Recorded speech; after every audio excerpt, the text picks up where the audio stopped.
Hi viewers, welcome to Vidhyalakshmi YouTube channel. இப்போ நம்ம இன்னைக்கு ப்ரீவியஸா +1 and +2 னுடைய குவார்ட்டர்லி கீ ஆன்சர்ஸ் அதாவது +1 மாத்திரம் பார்த்திருக்கோம்.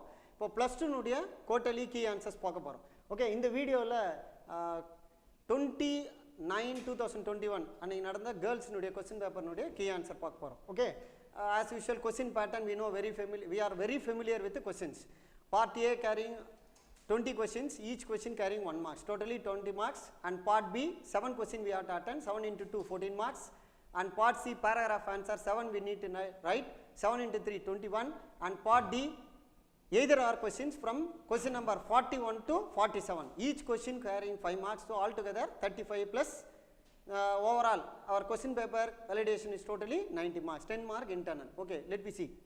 First question, multiple choice question, Roman number 1, part A. The quantity of a commodity. Commodity அப்படின word பார்த்தோம்னா easily we can pick the answer stock. Option B. Option is secondary. Options வந்து as per bookல இருக்கிற மாதிரி நமக்கு வராது. Options change ஆகும். Sir text புக்ல A ல இருக்கு, இங்க B ல இருக்கு. Never mind. So option may change. அப்படியே இருக்கிற மாதிரிலாம் வராது, நமக்கு change ஆகும். Okay. Number 2. The identity, the flow variable. Variable அப்படினா flow variable. Flow நாவே அங்க income. Then question number 3. Identify the sectors of a 2 sector model. நமக்கு மாடல் டோட்டலா 3 மாடல் இருக்கு. இங்க என்ன கேட்டிருக்காங்க? 2 sector மாடல். அதுக்குள்ள யார் யாரெல்லாம் பார்ட்டிசிபேட் பண்றாங்க? household and firm. 3 வந்தா government. 4 வரும்போது rest of the one. Okay, and other link அது ஓரியண்டடா ரிமைனிங் 3 क्वेश्चंस இருக்கு. simple, closed and mixed, open அப்படினு சொல்லிட்டு நமக்கு அந்த terms இருக்கு. என்ன term கொடுக்கறாங்க? நல்ல go through பண்ணிட்டு ஆன்சர் பண்ணுங்க. Next question number 4.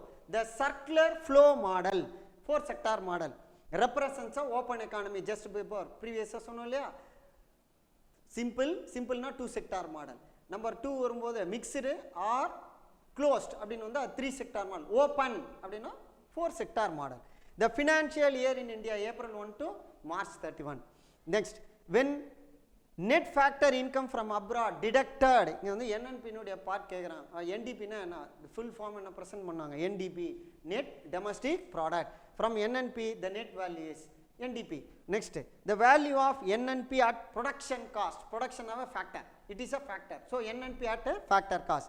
Next, the average income of the country is per capita income. ஒரு தனி நபருடைய வருமானம் எவ்வளவுக்கு எவ்வளவு உயருதோ அப்ப நாட்டோட வருமானமும் அதிகரிக்கும். Next, slide number 2 from question number 9 to 16. Dash flexibility brings equality between saving and investment. எது? interest தான், அது ரெண்டுத்தையும் பேலன்ஸ் பண்ணும்.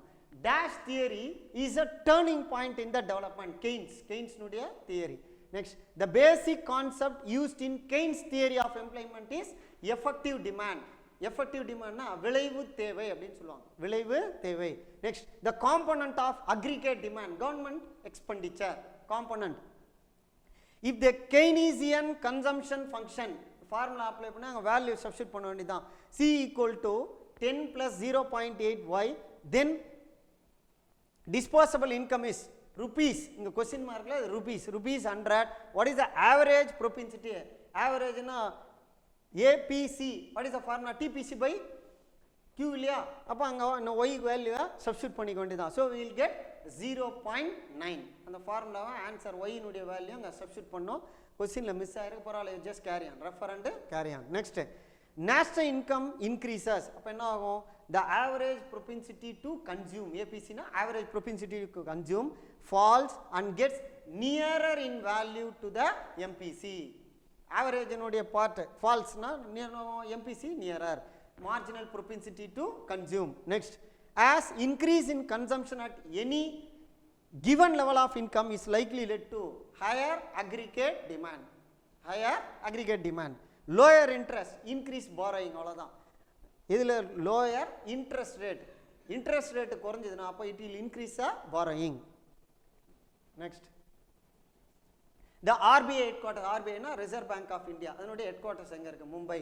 Next, money is the central most liquid of all assets. இது வந்து ஒரு central point ன்னு கூட சொல்லலாம். The most liquid of all assets. Next, paper currency. இதை யார் வந்து மெயின்டைன் பண்றாங்க? Central Monetary Authority. Next, the basic distinction between M1 and M2. அந்த formula M1 M2 M3 M4 எல்லாமே நமக்கு தெளிவா தெரியணும். இங்க என்ன பண்ணா any combination they will ask. M1 and M2 கேட்கலாம், M2 M3 கேட்கலாம், M3 M4 கேட்கலாம். இங்கே நம்ம கேட்டிருக்கிற கொஸ்டின் M1 and M2. அப்போ saving deposit with post office savings bank, savings deposit with post office saving bank. இது M1 and M2. Next part B, இங்கேருந்து நமக்கு 2 marks start ஆகுது. First question, what is mean by economy? இங்கே வந்து நம்ம key ஆன்சர்ன்றதுனால sir very limited, இந்த பாயிண்ட்லாம் மஸ்ட்ன்ற மாதிரி நம்ம இங்கே கொடுத்துருக்கு. So as usual we need to write elaborately. நம்ம ஜென்ரலாக எழுது சார் இது எழுதினாவே வருமா அப்படின்னு உங்களுக்கு டவுட் வரும். These points are must. நம்ம ரிமைனிங் பாயிண்ட்ஸும் சேர்த்து எழுதணும், then only will get the entire full marks. So இதை யார் டிஃபைன் பண்ண? J.R. Hicks. என்ன டிஃபைன் பண்ணியிருக்காரு? Cooperation of producer and workers. அதாவது என்ன சொன்னால், ஒரு சாக்ரிஃபைஸ் நம்ம ப்ரீவியஸ் பார்ட்டில் பார்த்துருக்கோம் இல்லையா, it's a cooperation of producer and workers to make goods and services. எதுக்கு பண்ணுறோம்? Satisfy the human wants of the consumer. அந்த இடத்துல யாருக்காக பண்ணுறோம்? கன்சியூமருக்காக பண்ணுறோம். Wants of the consumer. So first question இவ்வளோ தான், அதாவது 21. Next 22, classify the economies based. நமக்கு வந்து ஸ்டேட்டஸ் வந்து 4 ஸ்டேட்டஸ் தான் countries: develop, under develop, undeveloped and under developing economies. முடிஞ்சு போச்சு. What is the difference between NNP and NDP? இது வந்து நம்ம கிளாஸிஃபை பண்ணி ஒவ்வொரு டைட்டில் கீழே ஃபார்முலாவோட ப்ரெசென்ட் பண்ணும். Value of the net output. நம்ம NNPனா முதல்ல நெட் நேஷனல் இன்கம் ப்ராடக்ட் அப்படின்னு முதல்ல போட்டுணும் நீங்கள். அதுக்கப்புறமா இதை ப்ரெசென்ட் பண்ணணும் ஷார்ட்டாக. இது வந்து கீ ஆன்சர்னால அதை அப்ரிவேஷன் கொடுக்கல. So while you are writing your answer you should represent it, the value net output of the economy. Next, obtained. How it is obtained? By deducting the depreciation. Depreciation தேய்மானம். NNP equal to GNP minus depreciation. இது அப்படியே இங்கே என்ன net domestic ப்ராடக்டில் அப்படியே மாறாங்க. GDP minus depreciation வரும். இங்கே வரும்போது net output of the economy வரும். இது net output during the year. Just ஒரு வேர்டு தான் changing. Okay, output of the economy இங்கே டூரிங் த இயர். இதுவும் we are obtaining by deducting the depreciation. NDP equal to GDP minus depreciation. Next, question number 24. Trace the relationship between GNP and NNP. Previously NNP NDP பண்ண மாதிரி இங்க என்ன பண்றோம்? We are classifying GNP and NNP. GNP, the total measure of final goods and services. நல்லா கவனிங்க நீங்க. இங்க வரும்போது final output of the economy. So இதுக்கு how do you obtain the formula? GNP equal to GDP at market price plus net factor income earned from abroad. NFOEA short form நம்ம எழுதிருப்போம். NFOEA net factor income earned from abroad. இங்க நம்ம அப்படியே present பண்ணோம். net factor income from abroad. சிம்பிளான formula. அதே மாதிரி இங்க NNP க்கு GNP minus depreciation. அதுல இருக்கிற அதில் இன்க்ளூடு இங்கே exclude. It include all the expenses, இது எக்ஸ்க்ளூட் ஆல் எக்ஸ்பென்சஸ். அவ்வளோதான் டிஃப்ரென்ஸ், வேறு ஒன்றுமே கிடையாது. Very very very simple short answer. Okay, நமக்கு கம்பல்சரி பப்ளிக்கில் இதை பேஸ் பண்ணி ஒரு ஷார்ட் ஆன்சர் வரும். ஸோ கிளியராக அண்டர்ஸ்டாண்டிங்கோடு இதை பார்த்துக்கோங்க. Next, short note on frictional unemployment. ஃப்ரிக்ஷனல்னா டெம்பரரி, தேய்மான், அது வந்து டெம்பரரி. அந்த பாயிண்ட்டை ஃபஸ்ட்டோட ப்ரெசென்ட் பண்ணலாம். Due to the imbalance between supply and demand for labor. ஒன்று ஆள் கிடைக்கும் போது ரா மெட்டீரியல் கம்மியாக இருக்கலாம், இல்லை ரா மெட்டீரியல் இருக்கும்போது ஆள் கம்மியாக இருக்கலாம். எய்தர் ஏதாவது ஒரு பார்ட் நடக்கலாம். பிகாஸ் ஆஃப் நிறைய ஃபேக்டர்ஸ் ப்ரெசென்ட் பண்ணலாம். லிமிட்டடாக இங்கே கொடுத்துருக்கோம். Mobility of labour, lack of necessary skills, breakdown of machinery, shortage of raw material. முன்னாடி சொன்னேன், ஒன்று ரா மெட்டீரியல் இருக்கும்போது லேபர் இருக்க மாட்டார், லேபர் இருக்கும்போது ரா மெட்டீரியல் இருக்காது. அப்படி வரும்போது தான் இந்த மாதிரி unemployment problem. person who lose job and in search of job, அதுலேயும் இதில் இன்க்ளூட். இப்போ இன்னைக்கு today mister X doesn't have the job, by tomorrow அதே கண்டிஷன் கிடையாது, he will get the job. So it is temporary. அதனால் அது என்னன்னு சொல்கிறோம்? It's a temporary. Frictional unemployment also called temporary unemployment. அந்த லைன் இருக்கணும், மஸ்டாக இருக்கும். Okay, next, give reason for labor retrenchment at present situation. அதாவது இந்த வேலையெல்லாம் சுருக்கிறது, ஆள் குறைப்பு நடவடிக்கை, அதான் ரெட்ரென்ச்மெண்ட்னு சொல்கிறது. மாடர்ன் டெக்னாலஜியை யூஸ் பண்ணனா மெஷின்ஸ் வரும்போது 4 பேர் செய்ய வேண்டிய வேலையை ஒரு மெஷின் பண்ணும்போது அப்போ ஆட்டோமேட்டிக்கலாக அங்கே என்ன இருக்கும்? டிப்ளாய்மெண்ட் இருக்கும் இல்லையா? அது பேஸ் பண்ண டெக்னாலஜி இன்க்ரீஸ் பண்ணுறோம். Modern technology being capital intensive requires less labourers and contribute technological unemployment. இதனால் அந்த மெஷினை ஆப்ரேட் பண்ணுறதுக்கு ஆட்கள் வேணும். மேனுவலாக பண்ணுறது வேறு, மெஷின் ஆப்ரேட் பண்ணுறதுன்றது வேறு. ஸோ அங்கே வரும்போது இது மாதிரி ஒரு ப்ராப்ளம் வரும். Next, invention and innovations led to adoption of new techniques. புதுசாக கண்டுபிடிக்கிறதுனால எக்ஸிஸ்டிங் ஒர்க்கர்ஸ் ஆர் ரெட்ரென்ச்டு, அந்த இடத்துல ஆட்களை குறைக்கிறாங்க. Next, labour saving devices are responsible for technological unemployment. இதுவும் வந்து ஒரு டெக்னாலஜி வைஸ் ஏற்படுற ஒரு டெம்பரரி இது வந்து டெம்பரரி ப்ராப்ளம் தான். Okay, next question. Define average propensity to consume, APC.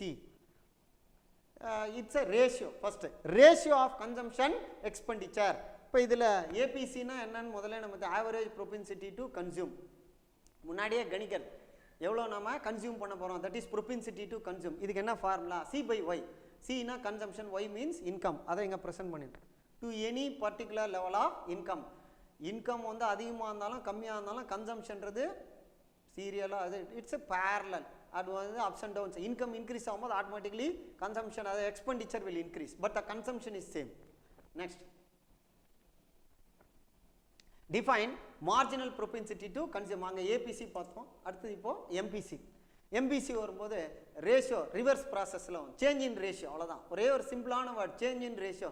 அங்கே சி பை ஒய், இங்கே டெல்டா சி பை ஒய். ரொம்ப சிம்பிளான answer. The ratio change in the consumption to change in the income. ப்ரீவியஸாக I have 1000 rupees, I have the capacity to expense 900. Now my income is 10,000. அப்போ என்ன பண்ணுவேன்? I can increase my consumption. இல்லையா? அதான் change in the ratio. Consumption எப்போ increase ஆகும்? If my income equity increase, அவ்வளோதான். அதான் மார்ஜின் பை ஆடிங். அதனால் இங்கே டெல்டா யூஸ் பண்ணுறோம். Delta means change in ratio. Delta C by delta Y. Next, what is commodity money? கமாடிட்டினா goods. Value comes from a commodity. ஒரு பொருள்லேருந்து கிடைக்கிற மதிப்பு பணம். அதனால் அது என்னன்னு சொல்கிறோம்? Value comes from a commodity which it is made. The value in Dhar use of money. அந்த பொருளை பணம் கொடுத்து நம்ம அப்போ அந்த வீட்டில் வச்சுருக்கோம் அப்படின்னா the commodity holds this much money அப்படின்னு சொல்லி that is called commodity money. What is gold standard? It's a compulsory question. Question number 30. நமக்கு கொஸ்டின் பேட்டர்ன் தெரியும். From 21 to 29, as per our choice, we can pick any of the 6. But the 30th is compulsory. It may be come from any of the lesson out of 12 chapter. நம்ம டோட்டலிக்கு நம்ம 5 chapters வச்சுருக்கோம். So from any of the chapter. இப்போ இதிலே guess பண்ணிருப்பீங்க இது எந்த lesson தெரியும். Monetary economics from 5th chapter. What is gold standard? The value of monetary unit or the standard currency is directly linked with gold. இருக்கிற மணியை டைரெக்டாக கோல்டோட லிங்க் பண்ணியிருக்காரு. In terms of certain weight of a gold. இவ்வளோ காஸ்ட்டுக்கு 4000, இப்போ per gram 5000 rupeesனா 1 gram equal to, அதுதான் கோல்டு ஸ்டாண்டர்ட். வேறு ஒன்றுமே இல்லை. Very simple questions. Okay, up to this part 1 is over. Thank you all for watching the video. Okay, keep always subscribe and continue watching the videos, the upcoming videos. Thank you all. Thank you once again. Have a great day.